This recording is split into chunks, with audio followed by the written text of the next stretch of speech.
What's up, guys? I'm here with Mack, good friend of mine. How are you guys? Trader, fellow YouTuber, educator.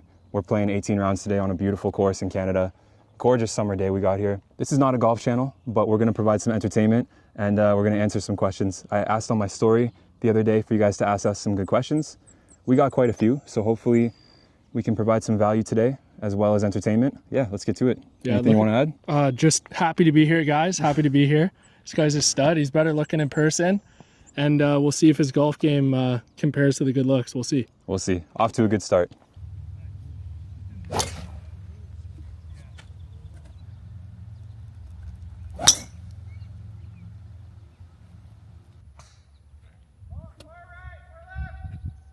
Ready?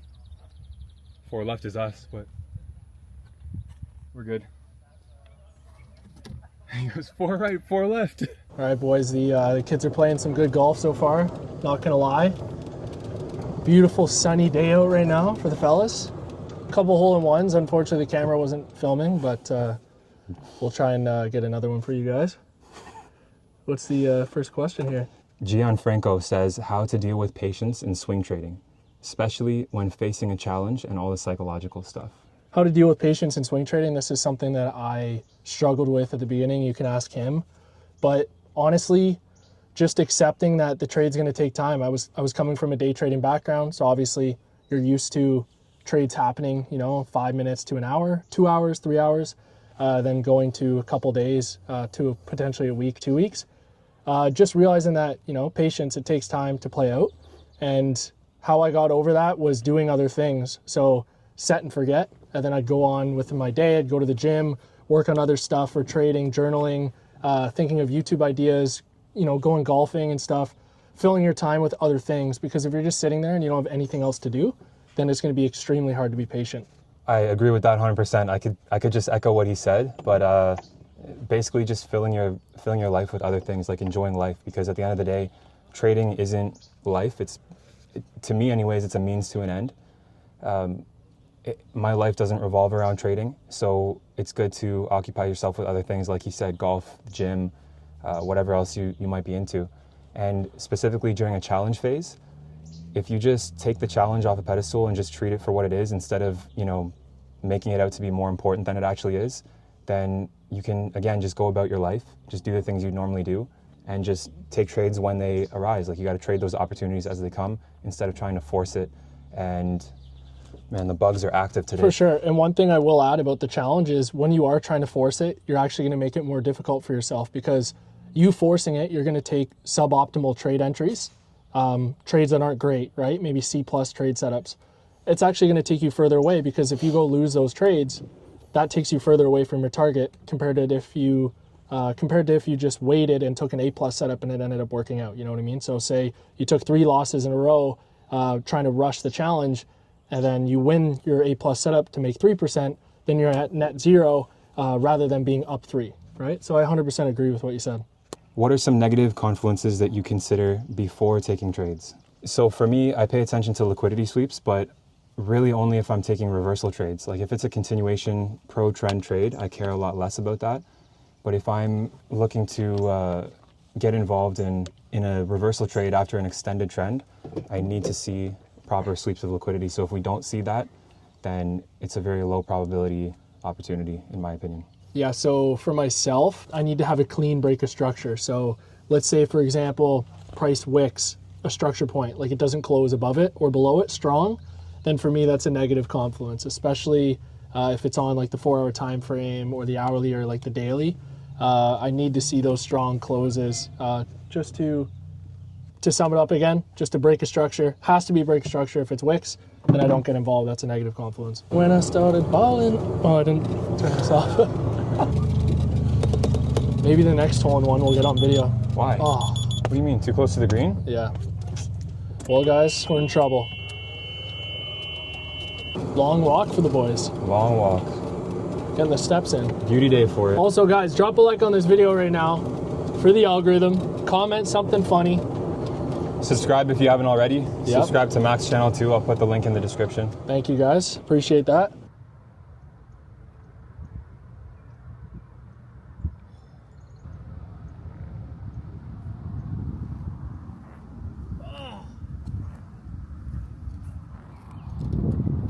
I wanted to tell you guys how I actually met this guy.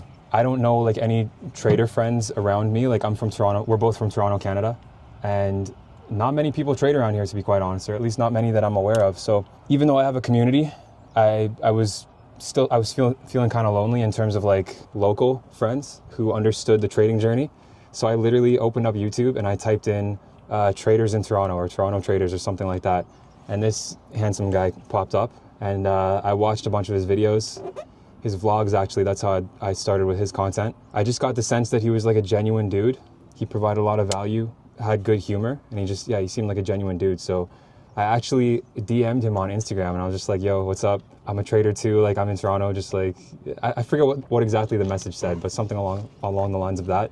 I'll let you take over the rest of that when you saw the DM. So it all starts in the DMs, guys. Don't be hesitant to DM. You know, it can get you in some amazing places. But yeah, he shot me a DM, talked about his Currency Pros Academy, how he had his own community. And it's funny because I remember seeing Currency Pros all the time on my Explore page when you were doing those reels of your setup with the yellow light and all that stuff. Yeah. So I knew immediately who it was. And yeah, we just started talking. And yeah, similar to his situation, I didn't have many trader friends around here.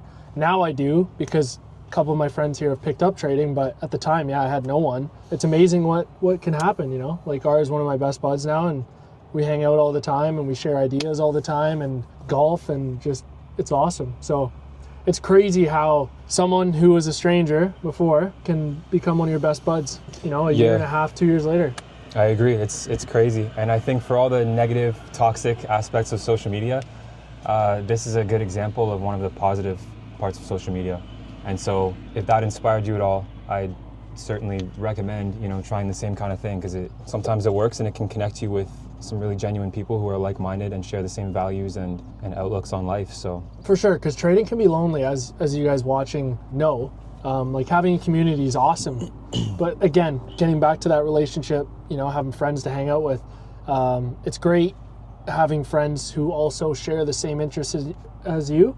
And trading is obviously something we love to do so much. So being able to, you know, like I said earlier, call each other on a good day, bad day, and also just not talk about trading too is awesome too. So yeah, grateful this guy reached out in my DMs. And yeah, it's one of the few guy DMs that I ever pursued. Yeah. One of the few, not the only one, but one of the few. All right, guys, so I'm about 225 yards out. I'm looking to sink this here, make the hole a lot easier, and yeah, we'll see what happens. There's guys on there right now. I don't want to kill them all, so I'll wait a second. Nice shot. I think I went in, bro. In the hole? No, like in the water, bro. All right, so this question's from Jonathan Ross. You're a beauty.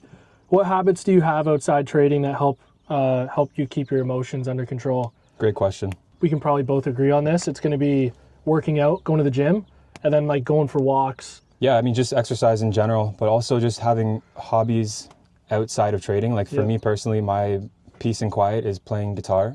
I have been passionate about that since I was a little kid.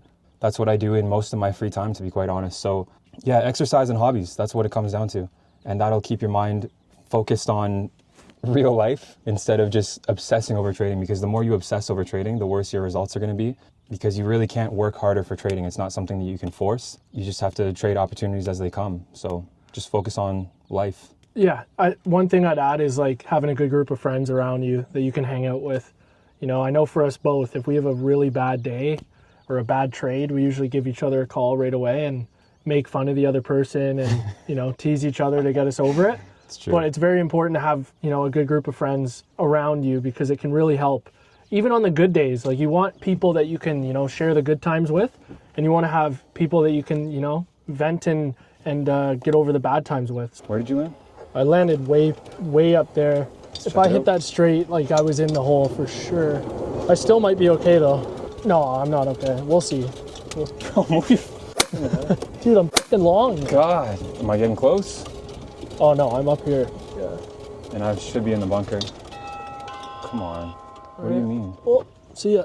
All right, we got another interesting question here. To make it where you are in trading, Did you do it by yourself or with a group of traders? That's a great question. Unfortunately, when I first started trading, which was at this point now over 6 years ago, first of all, there wasn't a lot of communities back then. It wasn't as popular. So I kind of just did it on my own with the help of YouTube. I had a couple books at the time, but they were like, I wouldn't recommend them. They weren't really tactical trading books that I utilized. So basically I learned everything from YouTube videos and unfortunately trial and error with my own capital. So I lost a lot of money just from learning mistakes that could have been prevented. So the unfortunate part about that is that if I had a good community of traders, or even just a mentor in general, like I didn't even have a specific mentor. If I did have one or both of those things, it could have probably expedited my trading journey to profitability by at least a year or two, maybe even more. Like it's hard to pinpoint a timeline for that, but it would have definitely helped. So I did it the hard way, limited resources at the time, and maybe I was just a bit stubborn too. But yeah, it would have been easier with a community of traders, even just like a close friend group of traders, something like that. Similar situation for myself. When I started out,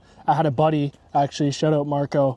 He gave me the resources to learn. So I learned from a couple courses that he sent me, and then it was pretty much YouTube. Literally YouTube, trial and error, of course, lost so much money that I honestly couldn't afford to lose, but I guess that's all a part of it. I'm sure Art can say the same thing. Yeah, unfortunately. And yeah, then I just found some YouTube videos on smart money concepts, and yeah, like 90% of it was by myself for sure. And looking back on it, I wish I had a mentor that I for sure could follow. We can help you, because both him and I are mentors. We can help shortcut the process for you, but at the end of the day, you still got to put in the work, and you know, everyone's journey is different, right? But if I had a mentor for sure, it would definitely have saved me some money for sure. 100% saved me some money, because when you're just kind of going off of, you see this guy's YouTube video and you see this guy's YouTube video and you're just kind of strategy hopping because you don't have a plan or anything like that, it can get difficult. Whereas when you have a mentor, you're investing money into yourself, so then you want to do the work more because you've put money into it, right? Yeah. So yeah, it costs more money to have one, but you end up saving money long term. I'm sure Mack can attest to this as well. Part of the reason why I started my community and started educating, I'm sure he's the same way, is because we were lacking that in the beginning. Mm-hmm. So of course, yeah, by being educators, providing content, charging for that content, we get compensated fairly for our time and efforts, but also it's a way for us to provide the opportunity that we didn't have for other people who are coming up in their first, year to 2 years, 3 years, etc., because they'll have an easier time and their trajectory towards success will be a lot smoother than maybe ours was. So that's kind of the thought process there. I don't know if you'd agree with that or not. I agree with it 100%.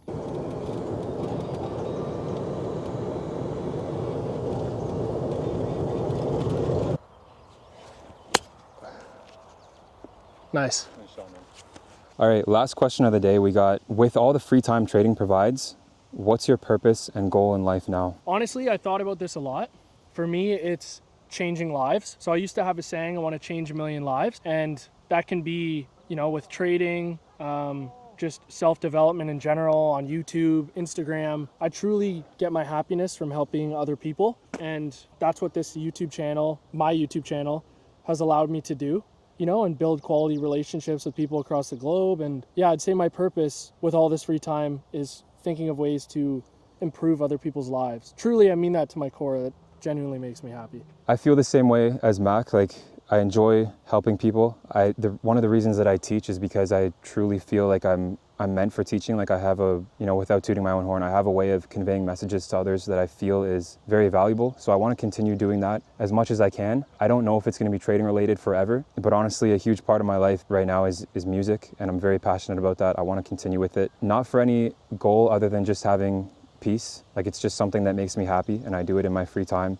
So it's one of those things that even if nothing comes of it, I'm just happy doing it. Honestly, one of the reasons I got into trading to begin with is to have free time to do the things that I'm passionate about, and that's obviously one of them. Because when I was, deep in the construction industry, didn't have much time to myself at all, constantly working, constantly tired. When I got home from work, I didn't have any time to do anything that I enjoyed. And I actually, at one point, sold all of my guitars and just quit music for a bit. And I think that's when I was most unhappy, to be quite honest. Now, aside from that, from a business perspective, the main reason that I got into trading to begin with is because I wanted to be a real estate developer. I wanted to be a custom home builder and get into real estate investments. So that's something that I'm going to be getting into pretty soon, and I'm looking forward to that. And I think that's the next step, career-wise, while also maintaining everything that I've built in the trading industry and obviously continuing to trade as well. But what it really comes down to is just being happy. I just want to do things that make me happy. I've been able to buy my freedom. So I think that's a huge part of it. I love that, man. That Yeah. could go on a Christmas Hallmark card.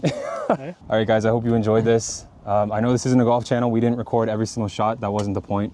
The goal was to provide as much value as we possibly could by answering your questions in detail, providing a little entertainment in between. So hope Yeah. you all enjoyed that. If you guys enjoyed the video, make sure to drop a like, subscribe if you're new to both of us, and drop a comment about maybe we'll do a part 2 another time in a different setting. Yeah. Or golf again, if you guys like the chill kind of golf chat. Yeah, let us know. But for real, drop a like on this video. It helps the algorithm, it helps the channel, and we appreciate you guys so much. So what do I say at the end of every single video? Let's be 1% better every single day. 1% better every single day. Let's go. See you guys.